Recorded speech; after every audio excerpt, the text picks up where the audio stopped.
மக்களுக்கு நல்லது பண்றதுக்கு அரசியலுக்கு வாங்கடா, கொள்ளை அடிக்கிறது கொலை பண்றதுக்கு அரசியலுக்கு.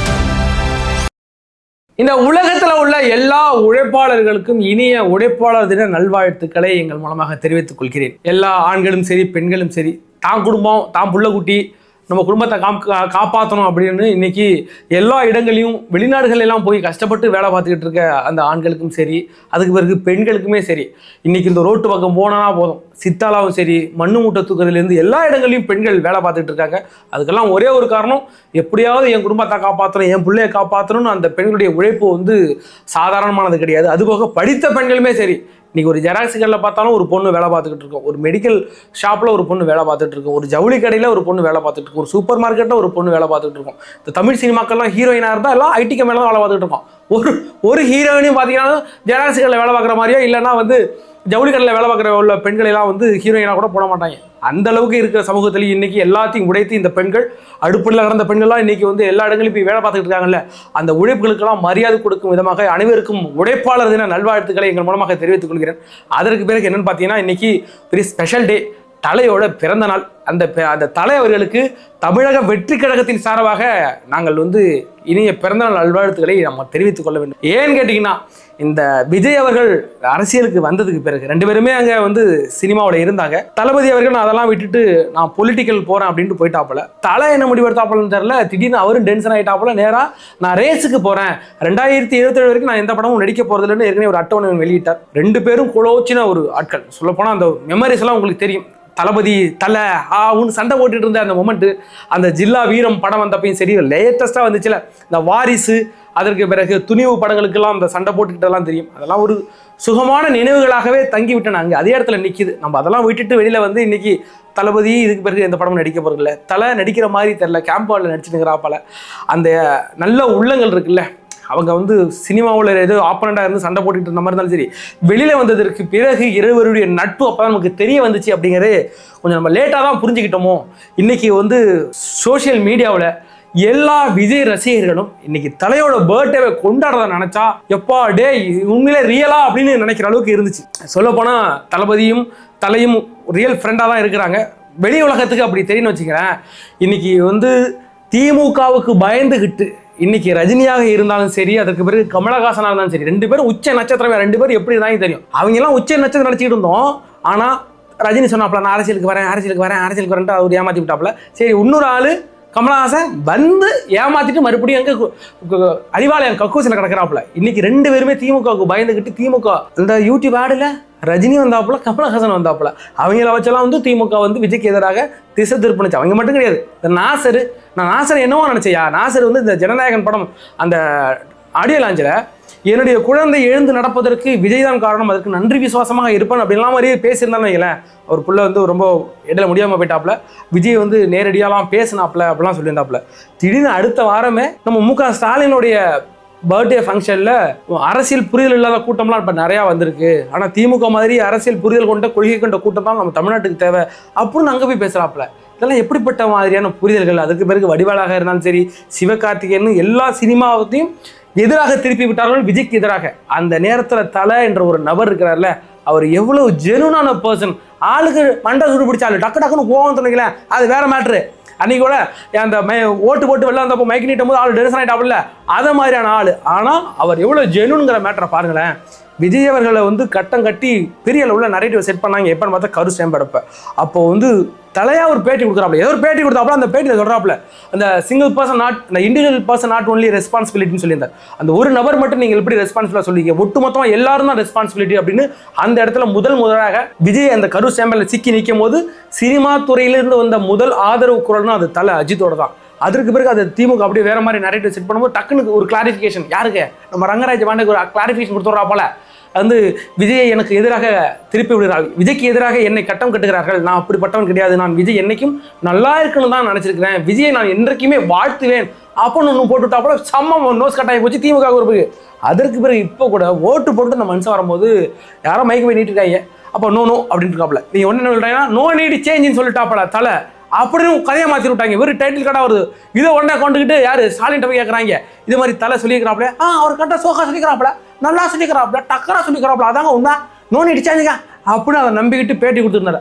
அடுத்த 5 நிமிஷத்துல சுரேஷ் சந்திரா வச்சு ஒரு அறிக்கை நோட்டார். நோ நீட் சேஞ்ச் நான் சொல்லவே இல்லைங்க அப்படின்ட்டாப்ல. ஏன்னாட்டா அந்த 5 நிமிஷத்துக்குள்ள ஏன் கொடுக்கணும்னா இது தமிழக வெற்றி கழகத்துக்கு பாதிப்பை ஏற்படுத்தும் அப்படின்னு அடுத்த ஒரு 5 நிமிஷத்துல ஒரு அறிக்கை கொடுத்து அந்த நேரத்திலையும் தலை எவ்வளவு ஜெனுவனான பர்சன் அப்படிங்கிறத காமிச்சார். சினிமா துறையிலிருந்து 2 பிம்பங்கள், பெரிய அளவில் பேசப்பட்ட பிம்பங்கள், பெரிய உச்ச நட்சத்திரம். இன்னைக்கு தளபதி மக்களுக்காக செய்ய போறேன்னு தன்னுடைய பேஷனை நோக்கி அவர் அரசியலுக்கு வந்ததும் அவர் மிகப்பெரிய கோலோச்சின ஒரு நபர். நான் என்னுடைய பேஷனை நோக்கி நான் போகிறேன் அப்படின்னு ரேஸுக்கு போனதும் சரி. நம்ம இன்னைக்கு தாய் லாபுல மாதிரி இருக்கிறோம். சாரி மன்னிச்சுக்கிட்டு. ஐ மீன் அப்படி ஒரு விரக்தி இருக்குல்ல, என்னடா அப்படிங்கிற மாதிரி இருக்குல்ல. இப்போ நம்ம யாரோடலாம் சண்டை போட்டு கிடப்போம் அப்படின்னு பார்க்கும்போது இந்த தலையும் தளபதியும் சேர்ந்து இந்த இடங்கள்ல தமிழகத்திற்காக ஒன்று நல்லது செய்ய அவருடைய செயல்கள் இன்னைக்கு நடந்திருக்கு. இதனால் தமிழகத்துக்கு ஒரு நல்லது வரப்போகுது அப்படிங்கிற பட்சத்தில் 2 பேருடைய ரசிகர்களுக்கும் சரி மிக்க நன்றி. இந்த நேரத்தில் தல ரசிகர்கள் நிறைய பேர் தமிழக வெற்றி கழகத்துக்கு சப்போர்ட் பண்ணி நம்ம அந்த கேம்பெயின் பண்ணதெல்லாம் பார்க்கும்போது உண்மையிலே ரொம்ப சந்தோஷமாக இருந்துச்சு. சண்டை போட்டுக்கிட்டாலும் எந்த நேரங்களில் கூடணும்னு இருக்குல்ல, அந்த நேரத்தில் கூடி தமிழ்நாட்டுக்கு ஒரு நல்ல நடந்திருக்குங்க பட்சத்தில் இந்த நேரத்தில் தலைக்கும் சரி தலையோடைய ரசிகர்களாக எங்கள் எல்லாருக்கும் இந்த நேரத்தில் மிக்க நன்றியை தெரிவித்துக் கொள்கிறேன். அதனால் தலையுடைய இந்த பிறந்த நாளை ஒட்டுமொத்த தமிழக வெற்றி கழகமும் செலிப்ரேஷன் பண்ணிக்கிட்டு இருக்கு. எங்கள் சார்பாகவும் தலை அவர்களுக்கு இனிய பிறந்தநாள் நல் வாழ்த்துக்கள். தனது பேட்டி திரித்து கூறப்பட்டு விட்டதாகவும் தாவேக்க தலைவர் விஜய்க்கு தான் எப்போதுமே நல்லதை மட்டுமே நினைப்பதாகவும் நடிகர் அஜித்குமார் தெரிவித்துள்ளார். இதுகுறித்து பேசிய அவர் கரூர் சம்பவம் துரதிர்ஷ்டவசமானது எனவும் பொதுவெளியில் எப்படி நடக்க வேண்டும் என்ற விதிமுறைகள் தான் உட்பட அனைவருக்கும் பொருந்தும் என கூறினார். மேலும் தனது பேட்டியை விஜய்க்கு எதிராக கட்டமைக்க முயற்சிக்கும் சிலர் அமைதியாக இருப்பது நல்லது என எச்சரிக்கை விடுத்துள்ளார். சார், நாங்க என்னைக்குமே எதிரிகளா இருந்தது கிடையாது. It is a collective failure. It is not just that one individual. It is a collective failure. We are all responsible, including my own self.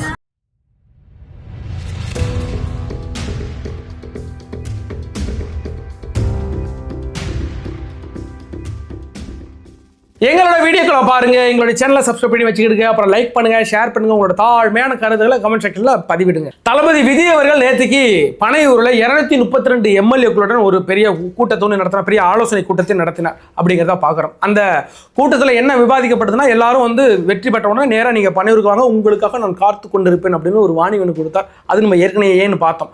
அதற்கு பிறகு என்ன விவாதிக்கப்பட்டதுன்னா, முக்கிய நிர்வாகிகளுடன் ஒருவேளை கூட்டணி ஆட்சி அமைந்தால், தொங்கு சட்டமன்றம் அமைந்தால் நம்மளுடைய நிலைப்பாடு எப்படி இருக்கணும், நம்ம எப்படிப்பட்டதெல்லாம் கேட்கணும் அப்படின்ற ஒரு கலந்து ஆலோசனை கூட்டமும் நடைபெற்றது அப்படிங்கிற பார்க்குறோம்.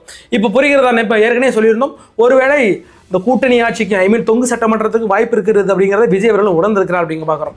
அது போக இந்த விஷயத்தில் நேற்று ஏற்கனவே சொல்லியிருந்தோம், ஒருவேளை நம்மளுடைய எம்எல்ஏக்களை கொத்திட்டு போக பார்ப்பாங்க.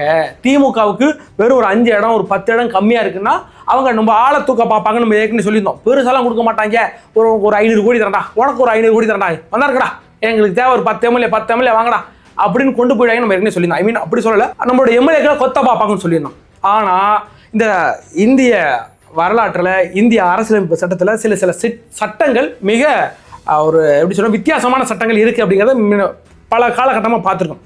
அதில் இப்போ அப்படி தூக்கிட்டு போகிறாங்கல்ல, திமுக நம்மளுடைய 10 எம்எல்ஏக்களை தூக்கிட்டு போயிடும்டா, என்னடா பண்ணுறதுன்னு சொல்லிட்டு இருந்தோம்ல. ஆனால் அதுக்கு ஒரு லாக்கு ஒன்று இருக்குது இந்திய அரசியலமைப்பு சட்டத்தில். அது என்ன சட்டம்னு பார்க்க வரோம்.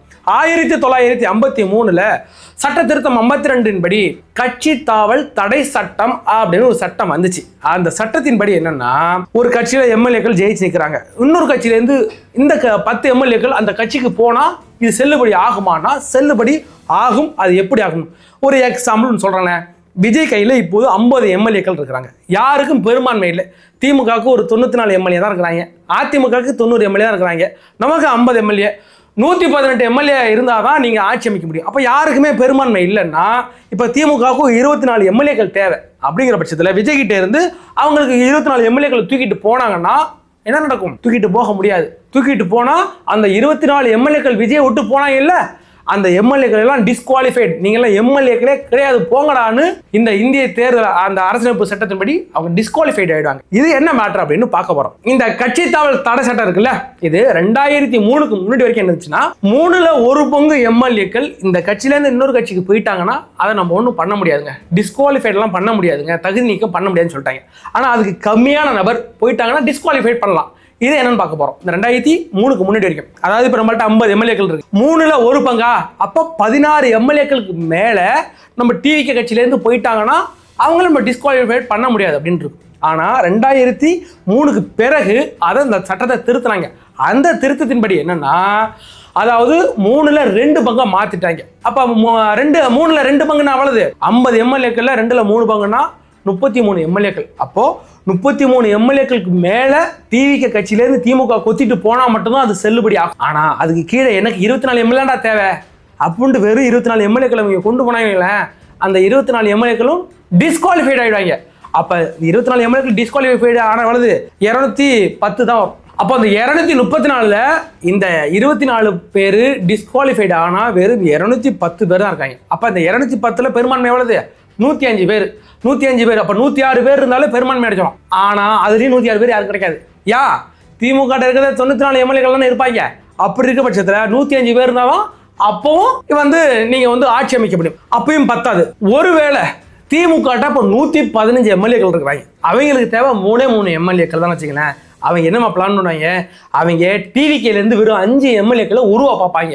வெறும் 5 எம்எல்ஏக்களை உருவிட்டாங்கன்னா வச்சுங்களேன், என்ன நடக்கும்னா 234 பேர்ல 5 போயிட்டாங்கன்னா 229 எம்எல்ஏக்கள். அந்த 5 பேர் டிஸ்குவாலிஃபைட் ஆயிடுவாங்க. திமுக எடுத்து கொண்டு போயிடும் டிஸ்குவாலிஃபைட் பண்ணுவாங்க. அப்படி டிஸ்குவாலிஃபைட் ஆனதுக்கு பிறகு என்ன நடக்கும்னா வெறும் 229 எம்எல்ஏக்கள் தான். அப்போ இந்த 229 எம்எல்ஏவில் நம்ம பெரும்பான்மையை பார்க்கணும். அப்போ 229 எம்எல்ஏக்கள் தான் மொத்தமா இருப்பாங்க. அதுல பாதி பேர் தான் நம்ம பெரும்பான்மை. 234 தான் 118 பெரும்பான்மை. இப்ப வெறும் 229 எம்எல்ஏ தான் இருக்கிறாங்க, 5 பேர் டிஸ்குவாலிஃபைட் ஆயிட்டாங்கன்னா அப்போ 114 பேர் இருந்தாலே ஆட்சி அமைக்கலாம். அப்ப ஆட்டோமேட்டிக்கா திமுக 115 பேர் இருப்பாங்க, அவங்க ஈஸியா ஆட்சி அமைச்சிட்டு போடுவாங்க. அதனால விஜய் அவர்கள் இந்த தன்னுடைய எம்எல்ஏக்கள் எத்தனை எம்எல்ஏக்கள் ஜெயிக்கிறாங்களோ அத்தனை எம்எல்ஏக்களும் வெறும் மிகுந்த கட்டுக்கோப்போட போட்டு லாக் பண்ணி பூட்டிட்டு சாவியை தூக்கி விஜய் அவர்கள் பாக்கெட்ல வச்சிருந்தா மட்டும்தான். ஏன்னு கேட்டா கடந்த காலகட்டங்களில் இந்தியா முழுக்க இந்த பிஜேபி சிறப்பான தரமான சம்பவங்களை செய்வாங்க. ஒரு கொத்தா 30 பேர் 40 பேர் 5 பேர் மட்டும் மிச்சம் இருப்பாங்க, எல்லாரையும் கொண்டா தூக்கிட்டு போயிடுவாங்க. அதே மாதிரி சம்பவங்கள்லாம் நடந்திருக்கு. அதுல திமுகவும் அதிமுகவும் பெரிய இதெல்லாம் சூற புலிகள். இதே மாதிரி அதிமுக நடக்கும். அதிமுக வெறும் ஒரு 3 பேர் தாங்க தேவை, 4 பேர் தாங்க தேவைன்னா நேரடியாக பிஜேபிலேருந்து பணம் அனுப்பாங்க. உனக்கு 2000 கோடி தரேன், 10 பேர் என் கூட வந்துடும், உனக்கு 2000 ஆளுக்கு 2000 கோடி தரேன்னா ₹1 2 ரூபானா விட்டலாம். 2000 கோடினா எல்லாம் யோசிப்பாங்க. எவ்வளோ பெரிய விசுவாசம் இருந்தாலும் 2000 கோடியா? இப்போ விஜய் நம்பி நிப்பாட்டினாப்புல எங்கள் எடப்பாடியில் அந்த மனுஷன் பெருசால எனக்கு 2 கோடி தரண்டான்னு சொல்லிட்டு ஓடி பார்ப்பல. அப்படிப்பட்ட சூழ்நிலை நடந்துட்டு இருக்கும்போது பணத்துக்கு ஆசை எல்லாமே போடுவாங்க. விசுவாசத்தை விட பணங்கள் பல இடங்களில் வேலை பார்த்துருக்கீங்களேன். அதனால விஜய் அவர்கள் இந்த இடத்துல மிக பொறுப்பாக இருந்து அவர்களை எங்கேயுமே விட்டுறக்கூடாது. அப்படி இருக்க பட்சத்தில் ஒருவேளை பெரும்பான்மை அமைச்சு நம்ம கட்சி 118 எம்எல்ஏக்கு மேலே போயிட்டுனா ஒரு பிரச்சனை கிடையாதுயா. ஒருவேளை ரொம்ப கம்மியாக 3 பேரும் பிச்சு குதறிக்கிட்டு நடந்தால் நம்ம பக்கம் தான் களம் இருக்கும். அப்போ தளபதி விஜய் அவர்கள் எப்படியாவது அதிமுகவுடைய ஒரு பெரிய அளவில் கூட்டணி வச்சு அந்த இடத்துல ஈஸியாக எனக்கு 2 வருஷம் சிஎம் குடும்பம் கேட்டாலும் ஆச்சரியப்படுவதற்கு இல்லை. நான் தான் சொல்லிட்டேன், நேரடியாக ஆட்சி அமைச்சா நமக்கு எந்த பிரச்சனையும் கிடையாது. ஆட்சி யாராலுமே அமைக்க முடியாத பட்சத்தில் தளபதி எப்படி அங்கே உட்கார போறாரு அதை மட்டும் நம்ம யோசிக்கணும். அப்படி இருக்க பட்சத்தில் நம்ம பிஜேபி கைட்டு நீ வா 2 பேரும் சேர்ந்து 5 வருஷம் ஆட்சி அமைக்க போகிறோம், நீ 2 வருஷம் எடுத்துக்க, நான் 2 வருஷம் எடுத்துக்க அப்படின்ட்டு தளபதி அங்கே போய் உட்காருவதற்கும் அதிக வாய்ப்பு இருக்குது. அப்படிங்கிறதுனால இந்த மேட்டர் உங்களுக்கு எந்த அளவுக்கு புரியல் ஏற்படுத்துமோ அந்த அளவுக்கு கொண்டு வந்துட்டேன். ஒருவேளை நான் சொன்னது கூட உங்களுக்கு புரியலன்னா என்ன பண்ண முடியும், யூடியூப்ல போயிட்டு சர்ச் பண்ணி பாருங்க. இதில் கட்சி தவள் தடை சட்டம் என்னன்னா அவங்க என்னோட சிறப்பாக நிறைய பேர் சொல்லியிருப்பாங்க. அதை எடுத்து பார்த்தாலும் கொஞ்சம் கிளாரிட்டியாக அவங்க மைண்டில் வச்சுக்கிட்டிங்கன்னா அவங்களுக்கு இந்த அரசியல் கொஞ்சம் கொஞ்சமாக புரிய ஆரம்பிக்கும். அப்படிங்கிறது தான் இந்த வீடியோ உங்களுக்கு கொண்டு வந்தேன். அதற்கு பிறகு என்ன பார்க்க போறோம்னா, நம்ம திருச்சியில் ஒரு ஏரியாவில் நம்மளுடைய தாவேகாவுடைய அலுவலகங்கள் கொளுத்தப்பட்டிருக்கு அப்படிங்கிற மேட்ரு உங்களுக்கு வந்திருக்குன்னு நினைக்கிறேன். ஏன்னு கேட்டீங்கன்னா இந்த திமுகங்கிற தீய சக்தி என்னென்ன வேலையை பார்ப்பாங்கன்னா இந்த வேலை கடைசி ஏன்டா இருக்க போகிறது 3 நாள், இன்னும் 69 மணி நேரம் தான்டா இருக்கு நீங்க இந்த ஆட்சி விட்டு போறதுக்கு, அது வரைக்கும் குறைச்ச கொடுத்துட்டே இருப்பீங்களாடா, ஏன்டா இதனால எரிச்சுக்கிட்டு இருந்தீங்க. இப்போ திமுகவுடைய பிரதான எதிரியாக இருக்கிறது இந்த தாவேகா என்பதற்கு இது மிக முக்கிய காரணம். ஏன்னு கேட்டால் கடந்த காலகட்டங்களில் அதிமுகவோட சண்டை போட்டுட்டு இருந்தாங்க. இப்போ இந்த தேர்தலில் 2026 தேர்தலில் எல்லாரும் யார் கூட சண்டை போடுறாங்க? இந்த துறைமுகம் தொகுதியில் யாரு அமைச்சர் சேகர் பாபு, நம்ம எம்எல்ஏ யாரு அசோக் நேரடியாக கை வச்சு அடிக்கிறார். பல இடங்களில் தாவேகா தொண்டர்கள் தாக்கப்பட்டிருக்கிறாங்க. அப்படிங்கிற பட்சத்தில் பிரதான எதிரியாக இன்னைக்கு பெரிய அளவில் தாவேகா இருப்பது என்பதற்கு இந்த எரிச்சாங்கல்ல நம்ம திருச்சியில் நம்மளுடைய அலுவலகங்கள் எரிக்கப்பட்டிருக்கல, இது மிக முக்கிய சான்றாக இருக்கிறது அப்படிங்கிறத நம்ம பார்க்குறோம். இது வந்து கேஸ்லாம் கொடுத்துட்டாங்க, பெருசாக ஒன்று கேஸ்லாம் எடுக்கலை, என்னங்க அலுவலகம் தானே கொடுத்துருக்காங்க, பொறுங்க பார்ப்போம்.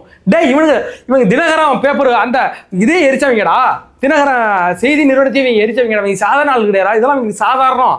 என்ன இருக்குன்னு ஒரு 3 நாள் கொஞ்சம் வெயிட் பண்ணிக்கிட்டு இருக்கேன். நம்ம பசங்களாம் ஈகர்லி வெயிட்டிங். இன்னும் 2 days to go 3 days to go வெளியேற்றிட்டு இருக்காங்க பசங்க. ஏதோ தளபதி படத்துக்கு வந்து ரிலீஸுக்கு முன்னாடி இன்னும் 2 days to go சொல்லி அதே மாதிரி பயங்கர ஈகர்லியாக வெயிட் பண்ணிட்டு இருக்காங்க. கொஞ்சம் பொறுங்க, இந்த திமுகன்ற தீய சக்தியை அடியோடு அழித்து ஒழிப்பதற்கு இன்னும் 68 மணி நேரம் தான் இருக்குது, இன்னும் 68 மணி நேரம் தான் இருக்குது. அவங்க அழித்து ஒழிச்சிட்டு நம்ம அந்த இடத்துல நம்ம எப்படி நோக்கி அடைஞ்சு இந்த தமிழக மக்களுக்கு ஒரு நல்ல ஆட்சியை கொடுப்பதற்கான காலம் வெகு தொலைவில் இல்லை. அதுவாக தளபதி விஜய் அவர்கள் நாளைக்கு வந்து நாகூர் மற்றும் வேளாங்கண்ணிக்கு தரிசனத்துக்காக வருகிறார் என்கிறத நம்ம பார்த்தோம். அதுக்கு முன்னாடி சீரடிக்கு போனதாக இருக்கட்டும், அதுக்கு பிறகு திருத்தணிக்கு போனதாக இருக்கட்டும், திருச்செந்தூர் போனதாக இருக்கட்டும், அவர் ஒரு ஆன்மீக சுற்றுலாவில் இருக்கிறார். சில முட்டாள் பைத்தியக்கார குறிப்பிட நம்ம என்ன சொல்ல முடியாது, நீங்களுக்கு சொல்லி புரிய வைக்க முடியாது. அதாவது முதல் மாநாட்டில் என்ன சொன்னார்னா, நாங்கள் கொள்கை தலைவராக பெரியாரை ஏற்கிறோம், ஆனால் அவருடைய எல்லா கொள்கையும் எங்களால் ஏற்றுக்க முடியாதுங்க. பெரியாரே அதான்டா சொல்கிறாரு, ஒரு மனுஷன் அப்படியே ஏற்றுக்காத, ஒரு மனுஷன் தான் அவன்கிட்ட குறையும் இருக்கு, நிறைய இருக்கும், நீ நிறைய மட்டும் எடுத்துக்கிறாப்ப. அதே மாதிரி பெரியாருக்கு பகுத்த அந்த கொள்கையில் அந்த சமூக நீதியாக இருக்கட்டும், பெண் விடுதலையாக இருக்கட்டும், அதெல்லாம் நான் ஏற்றுக்கிறேன். ஆனால் கடவுள் மறுப்பு கொள்கையை எங்களால் ஏற்றுக்க முடியாது. ஏன்னு கேட்டால் அந்த தமிழக மக்கள் எல்லா மதங்களையும் பின்பற்றுறாங்க. கடவுள் மறுப்பு கொள்கை என்பது அந்த மக்களுக்கு எதிரானது.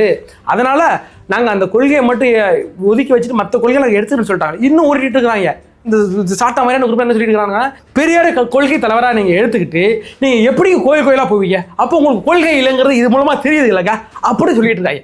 அந்த மனுஷன் தெளிவாக சொல்லிட்டாப்புல. இன்னும் இவங்களுக்கெல்லாம் விளக்கம் கொடுத்து நம்ம ஓய்ஞ்சு போயிட்டோம் பொறுக்கு. அதனால் நம்ம ஆட்சிக்கு வந்தது வேறு, இவங்களுக்கு நம்ம வேறு மாதிரியான விளக்கம் கொடுப்போம். நாங்கள் ஆட்சியில் உட்காந்துருக்கோம்டா, அது மாதிரிலாம் கிடையாது. திமுக பண்ணுற அட்டுவழி மாதிரிலாம் நம்ம பண்ண மாட்டோம்னு வச்சுங்களேன்.